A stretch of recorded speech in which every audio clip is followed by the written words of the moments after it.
There is probably one major life event you haven't spent much time thinking about or preparing for: your funeral.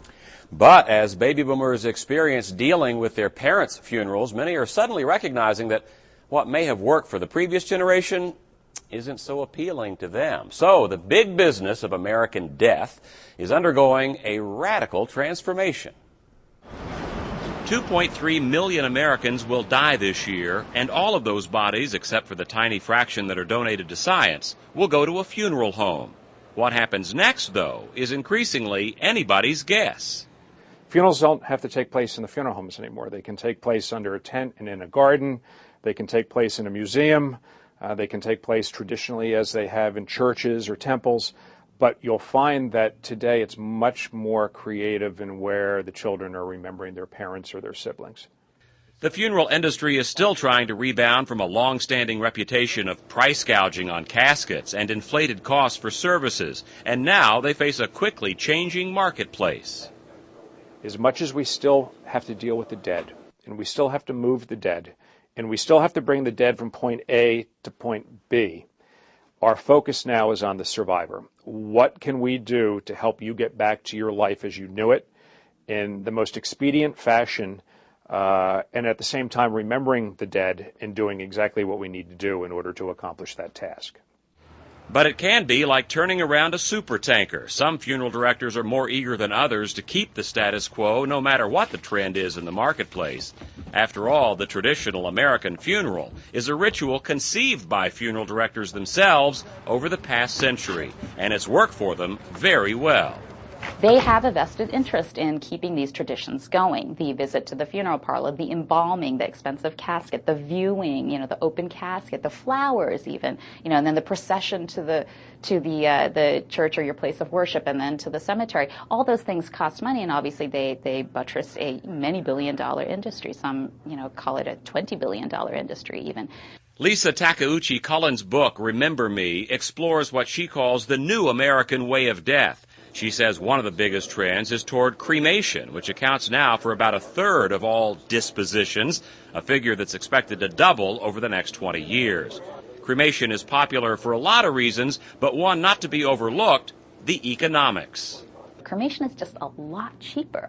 And, you have your when you have a whole body burial, you have your embalming that you have to pay for. You have the casket, which costs on average $2,000, and many of them cost much more than that, $5,000, $6,000. You can go well into the five figures for a casket. And a lot of Americans are saying, I don't want to do that. I mean, I loved Mom, but I really don't think that she would have wanted me to pay $7,000, which is what, on average, a funeral costs these days. Being cremated, on the other hand, can cost between $800 to $1,200. Funeral homes are not cut out of cremations, even though their sales of expensive caskets is hurt. The remembrance services are usually still arranged by funeral directors, even when there is no burial. And those services are more and more often tailor-made, sometimes in advance of death, by the customer himself. I always talk about rockin' and rollin', so I'm going to have a banner that's going to say rockin' and rollin' with wings on. And I'm going to have friends come up and tell great stories. It's going to be a celebration rather than a downer. I want people to rejoice rather than be sad.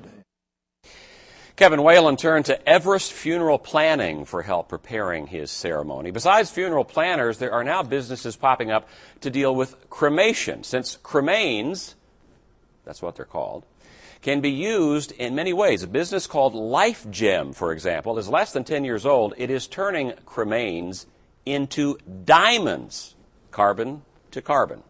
They're filling orders at the rate of about 100 a month now. A quarter carat goes for about $2,500. There are others who are trying to provide something a bit simpler and less expensive for the end of life, a return to the all-natural solution, or in the vernacular of the day, green burials. This looks like an untouched mountain landscape, but it's actually a cemetery. The nearly 100 acres of rolling meadows are part of the Green Springs Natural Cemetery in upstate New York. For $500, Green Springs will sell you a 15 by 15 foot plot in which your body can be placed either wrapped in a shroud or in a biodegradable coffin.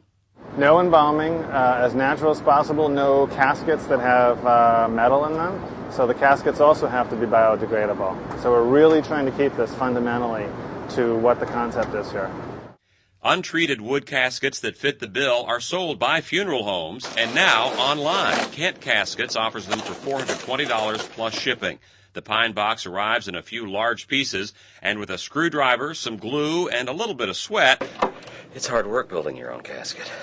I managed to put one together in about 15 minutes. Traditional funeral directors are trying to tap into this trend. Bob Prout promotes his willingness to conduct green services and has 141 solar panels on the roof of his funeral home to show his commitment to the environment.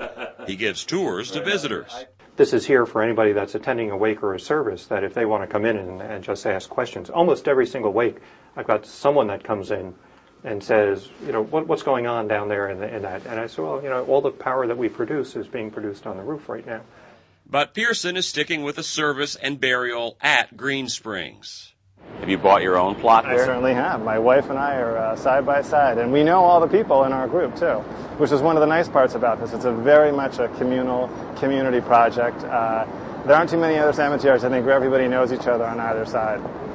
Now, so far, Green Springs has sold 100 plots. 10 people have been buried there, and 18,900 plots are still available. Now, besides requiring a natural burial, the cemetery forbids traditional tombstones, opting instead for flat rocks, which can be engraved but must lay on top of the gravesite.